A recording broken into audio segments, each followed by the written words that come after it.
राष्ट्रीय सुरक्षा सलाहकार अजीत डोभाल ने आईआईटी मद्रास के दीक्षांत समारोह में पहली बार ऑपरेशन सिंदूर पर खुलकर अपनी बात रखी।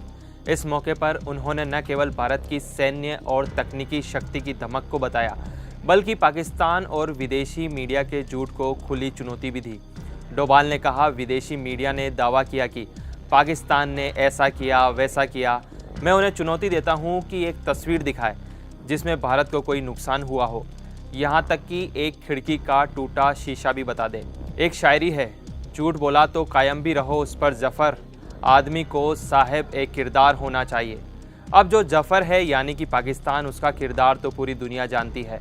डोभाल साहब ने भी कह ही दिया कि एक खिड़की के टूटे शीशे की तस्वीर ही बता दो।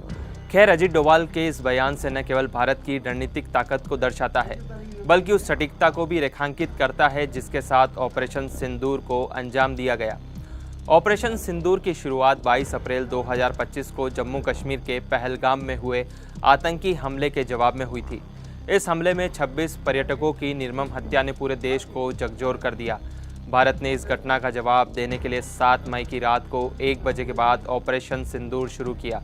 भारतीय वायुसेना ने केवल 23 मिनट में पाकिस्तान और पाकिस्तान अधिकृत कश्मीर यानी पीओके में स्थित 9 आतंकी ठिकानों को पूरी तरह से नष्ट कर दिया। इसमें बहावलपुर में जैश-ए-मोहम्मद का मुख्यालय और मुरीदके में लश्कर-ए-तैयबा का प्रमुख अड्डा शामिल था। डोभाल ने गर्व के साथ कहा, हमने स्वदेशी तकनीक का उपयोग किया, हमारा हर निशाना सटीक था। हमने केवल आतंकी ठिकानों को नष्ट किया और कोई भी गैर जरूरी लक्ष्य को नहीं छुआ। इस ऑपरेशन की खासियत थी इसकी गोपनीयता और सटीकता। डोभाल ने सुनिश्चित किया कि ऑपरेशन के लक्ष्यों की जानकारी अंतिम क्षण तक गुप्त रखी जाए। ऑपरेशन 2 चरणों में पूरा हुआ। पहले चरण में आतंकी संगठनों के प्रशिक्षण शिविर और लॉजिस्टिक हब को निशाना बनाया गया, जो पीओके और पाकिस्तान के पंजाब में स्थित थे। दूसरा चरण पाकिस्तान के 11 एयरबेस जैसे सरगोदा, रहीम यार खान और चकलाला पर केंद्रित था। सैटेलाइट तस्वीरों ने बाद में इन ठिकानों पर हुए भारी नुकसान की पुष्टि की। डोभाल ने इस बात पर जोर दिया कि भारत की खुफिया जानकारी और रियल टाइम मॉनिटरिंग ने इस ऑपरेशन को अभूतपूर्व सफलता दिलाई। पाकिस्तान ने इस कार्रवाई के बाद जवाबी हमले की कोशिश की। उसने नियंत्रण रेखा पर गोलीबारी शुरू की और ड्रोन हमलों का प्रयास किया, लेकिन भारतीय सेना ने इन सभी को नाकाम कर दिया।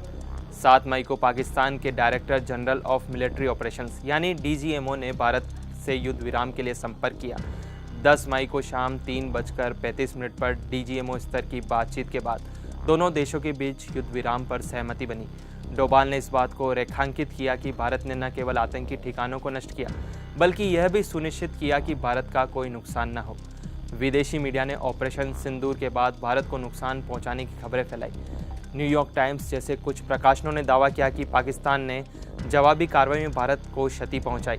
डोभाल ने इन दावों को सिरे से खारिज करते हुए कहा, 10 मई से पहले और बाद की सैटेलाइट तस्वीरें देखें।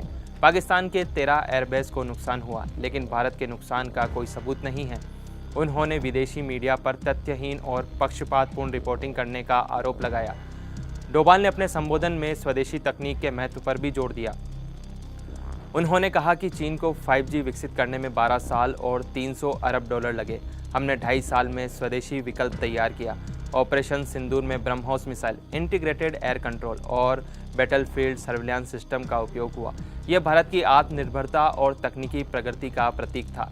इस ऑपरेशन ने न केवल भारत की सैन्य ताकत को साबित किया, बल्कि यह भी दिखाया कि इंफॉर्मेशन वॉर में भारत को और तेजी से काम करना होगा।